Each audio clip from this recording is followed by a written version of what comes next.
the community manager for Void Crew, and we also have our lead designer, Lauritz. Hello, Lauritz. Hello there. Our game engineer, Javier. Hello. And we have someone today that hasn't been on the streams before, but has been working with us for a while, which is our CG artist, Daniel. Another Daniel on the team. Yay! I am the true Daniel, the one and only. I don't know what you're talking about. He's the secondary Daniel. I am the second coming of Daniel. Yeah, but I'm very happy to join today. Yeah. We're going to give some sneak peeks on what we are working for update 4.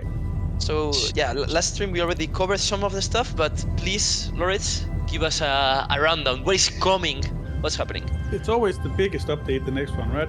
No, but this one, I think, really ends up tying up a few loose ends in how the game has currently been put together, but also introduces some brand new, very cool stuff.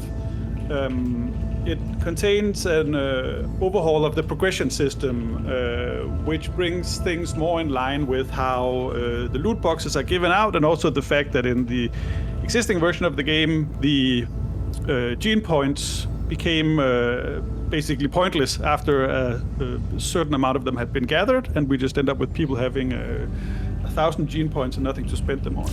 So we're redoing that flow, bringing it more in line with, I'm a classic WoW gamer, so I did like my old talent trees where my talent points were reflective of how my rank was. We're gonna do the same. Basically saying that you have 31 talent points that you can distribute into your perk trees, allowing for dual specking if you want, but also going really deep into one of the trees.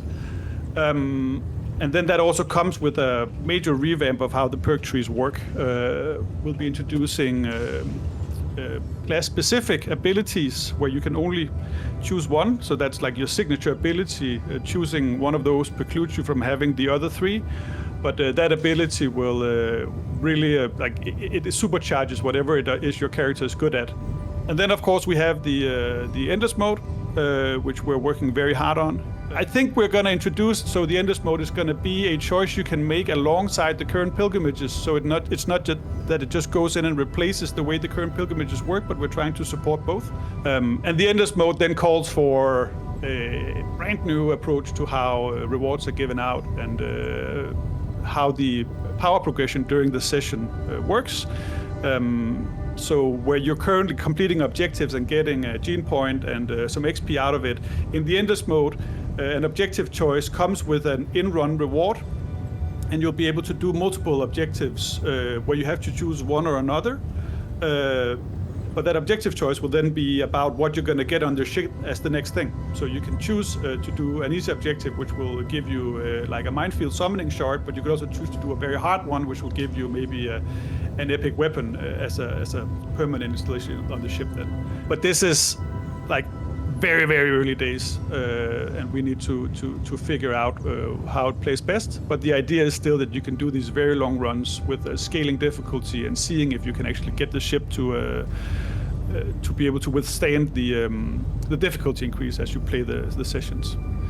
So bringing it closer to that Roguelite with friends that was the original vision for the game that the OG Daniel had when he sat down and started thinking about Void Crew back in the days. An example of a class ability that could make it in, a gunner can activate on a cooldown an effect on his currently used weapon that makes the type of damage that it deals a new type that will always deal critical damage. So just an example, right? It will be abilities that go clearly try to enhance the class identity and give you like a moment where you feel real cool and like you're bringing something extra for your team and becoming kind of like the star of the show, basically.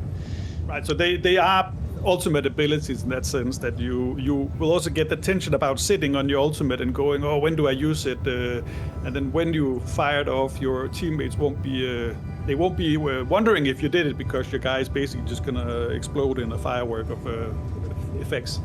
Apart from these, which are the big game systems, we also are bringing in what we call more drama or social features into the game, right? When we were in this situation, actually loading into the quest while seated on the chairs in the hub, I said that I wanted to salute, and that's because salutes are one of the things that are coming into the game. The presence of Daniel in this session, also the other Daniel, is also very much that he's driving a lot of these new hand animations. One of the pillars that we have in designing the game is tactile interactions. The idea that you're lugging things around and placing them down, but that tactility, the presence of your hands in the game, has been missing. There's a few of the interaction stations, like when you're interacting with a terminal, where your guy is basically pointing, and also in third person when other people are looking at you, you can see that the hands are doing something. But we wanted to bring that even more forward and getting the hands back in play. But yeah, there's more. I mean, you even mentioned it right there. One of the new things that we're also introducing is animations for repairs. You're no longer going to just be standing still while you play your minigame. Now you're actually going to be doing cool stuff. So we'll see if you guys like it. We really like what has come out of that internally, and we're still, of course, early, so we can still tweak it and stuff, but we're very proud of that. So we'll see if you like it. But there's even more stuff, isn't it? What can you tell us about the whole swimming concept? How can you swim in a game that has no water? Our concept of space is obviously not space. It's another type of space. Our space conducts sound and everything else. But honestly, it comes from a gameplay consideration first. So the idea of getting blown out of the airlock was always part of the sort of core fantasy of things going wrong in Void Crew, that you would get ejected. But especially in a single player, when it happens, it also feels like a point in time where you go, well, this is fun, but it's also a little bit sad that I've lost agency while doing this. So we said, well, let's just go ahead and make people able to swim in space. So what this means is that when you're in a zero gravity situation, let's call it that, with no jetpack, your character will be swimming full on hands animation and so on, and it looks ridiculous, but in the good way. So it means that if you happen to get yourself blown out of the airlock, you can try to swim back in, but the swimming is slow, and it also means that if there's a pilot who doesn't like you and they continue to fly the ship, you won't be swimming back in. You still need to coordinate that with them. But it also unlocked another thing for us, which is that we can turn off gravity on the ship in certain circumstances that we're not going to spoil, right? Exactly. But of course, when there's no gravity on the ship, your dude will float up into the air, meaning that you're not grounded. So you have to swim back down to the ground before you're able to start moving again. And this should make my life as a pilot much more interesting. Well, I can tell you. Yeah. I mean, I've had a lot of laugh with Void Crew in general, but the amount of laughs that I had on the first ever internal play session when we were trying out this gravity loss concept inside the ship, oh my god, that was next level. I'm so hyped for you guys to try that out. It's insane. People is asking around if we have plans to make the brain turrets somehow craftable. There's this fundamental thing that the brain turrets, if you were able to craft them, add them to the ship, they replace a gunner. And the nature of the game is that you don't really want to replace your gunners. That being said, with the endless runs, there is room, because we have better ways of controlling the reward flow in those.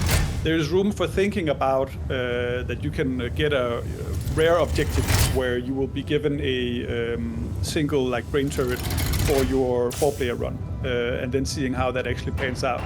But they are a little dangerous just balancing wise, because a tier 3 brain turret with all the mods, say they're better than at least a lot of the gunners that I've played with. Oh!